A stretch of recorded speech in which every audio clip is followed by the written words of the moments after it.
Let's see what you think coming into today, because it's changed, hasn't it? Bayern and Arsenal now at the top. So that game really moved the needle for you yesterday, Troy. Yeah, I think so. I think Liverpool being in there has shown that obviously they've won the competition many times before, but they've shown that they can raise their level to compete with anybody on their day. I thought for PSG, the injuries are the reason I've dropped them. And again, Bayern Munich and Arsenal have been fantastic. So it's really, each week it can change between those guys, but you know, the next time they play in the next round of games, it's Bayern versus Arsenal. So that might change.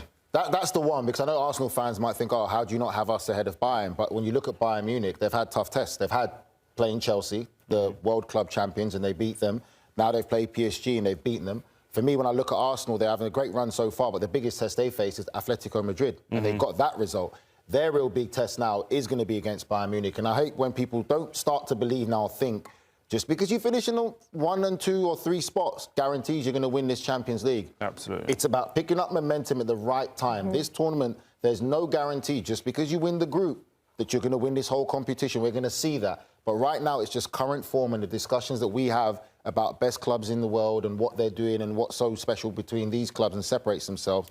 The real test for Arsenal is going to be this Bayern Munich game. For me, there's a group of 3: Bayern, Arsenal, and PSG. You want to throw them around and mix them up however you want. That group there is the 3 favorites for me, and they're a level above. And then there's Liverpool, Real Madrid, Man City's.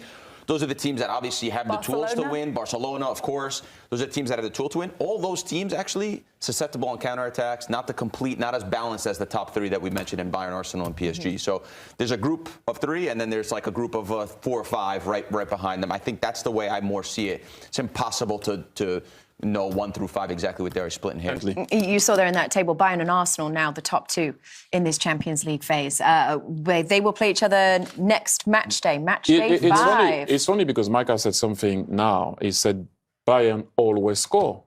And then you have a team that didn't or doesn't concede. So let's see what's going to happen next time. Is that Bayern or Arsenal? Can we go? Is that Arsenal? Oh, I'll see you there. My man. Yeah, incredible achievement. I mean, to come on into such a big game, a big competition, you know, as the Champions League, you see there 15 and 308 days, incredible. But yeah, an unbelievable talent, and you know, coming in and even being able to come into an Arsenal team that is stacked with competition to get himself on the pitch, and you know, is able to express himself. The talent's unquestionable. It's just how you keep giving him those minutes to keep building and growing as a youngster with the amount of competition that's in the team. Well, I mean, what happens to his geography GCSE when they make the final next year? What does he do? Well, he's a very studious boy, so I think he won't have any problem to go back to school. But it's true that Cody said you walk in at school tomorrow morning. Pretty special, and they won't come back too late tonight because obviously the game was the early kickoff, so he should be home around 1 a.m. It's not too late. Are you saying he should be in school in the morning? No, I'm just saying that. Of course he should. Of course he should be in school, Joe. But incredible talent. Give him a day off. Let him have you said he's going to walk in like Conor McGregor tomorrow. Times are different. Maybe he can go at lunchtime. Yeah, let him go in at lunchtime. It's brilliant. It's brilliant. Fantastic. Let the lad have a lie in. Is that what you're suggesting? Let him have a lie in. Got to recover. I mean, still far out beating. Champions League player, while Mikel Merino once again filled in as a makeshift striker with 2 goals. Arsenal were awarded a penalty just after the half-hour mark for a handball against Lucas Provod. There's some big lads here in this Slavian team. I think he's going to give it. And it's a penalty. Up stepped Bukayo Saka, and he put Arsenal in front with his 6th goal of the season. Arsenal hit the front. Less than a minute into the second half, Arsenal had a second. Leandro Trossard's cross turned in by Merino.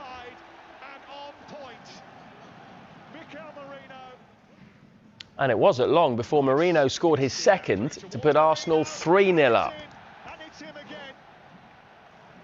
It's a moment to forget, though, for Slavia Prague's goalkeeper, Jakub Markovic, getting beaten to the ball.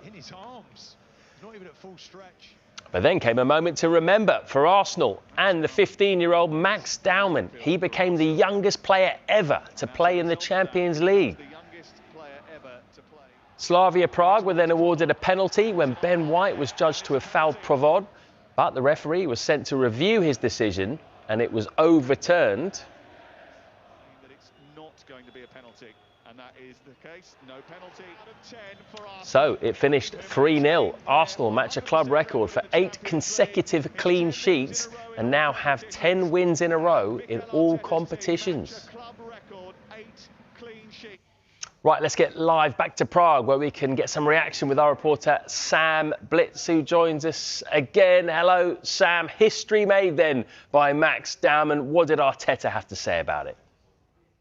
Yeah, morning, Matt. What a week it's been for Max Dowman, by the way. He became Arsenal's youngest ever starter last week against Brighton in the Carabao Cup, and now he's the youngest ever Champions League player for any team, 15 years and 308 days. It's no age at all. A special night for Arsenal's academy as well. 17-year-old striker Andre Harriman-Anus also made his Champions League debut. And if you put those two players combined, they have a combined age of 32.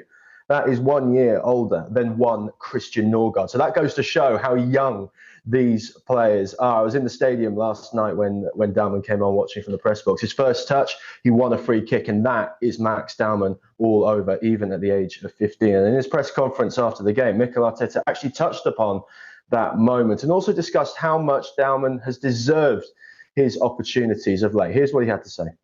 What he's done on the pitch, that he comes in, the first ball he takes people on, starts to dribble, gets a foul. That's personality, that's courage, and that you cannot teach that. You have it or you don't, and it doesn't matter what his past process. You throw him in this context, and he's ready to adapt and have a good performance. So really happy with that.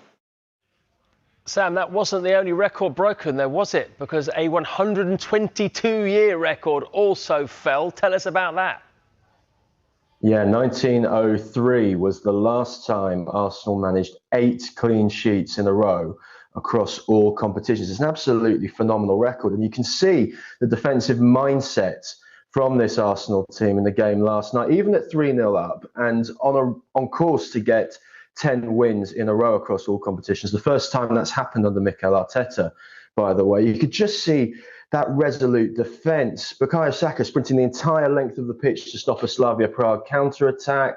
You've also got William Saliba and Gabriel just putting their bodies on the line, even at 3-0 up. It's so resolute from Arsenal at the moment. Now, another record they broke last night. They became the first English team to record 4 wins in the Champions League without conceding. The last English team to do that in Europe was Leeds United in the 1969 European Cup season. Now, that season, Leeds finished in 2nd place in the top flight and reached the European Cup semi-finals before being knocked out. That won't do again for Arsenal this season, given their recent trophy drought. And Mikel Arteta actually spoke after the game in his press conference about how these defensive records actually have to stand for something at the end of the season in terms of trophy wins. Here's what he said on that. Well, that's a long time ago, so it tells you about the difficulty of achieving it. There is a lot of work there, obviously, to achieve that. And the most pleasing thing probably is not the records, is the mindset of the players that they are talking there about how we can still do better, that we still have 1 or 2 situations that we could have resolved better. So if we do that, we can be improving, and that record will have a bigger meaning.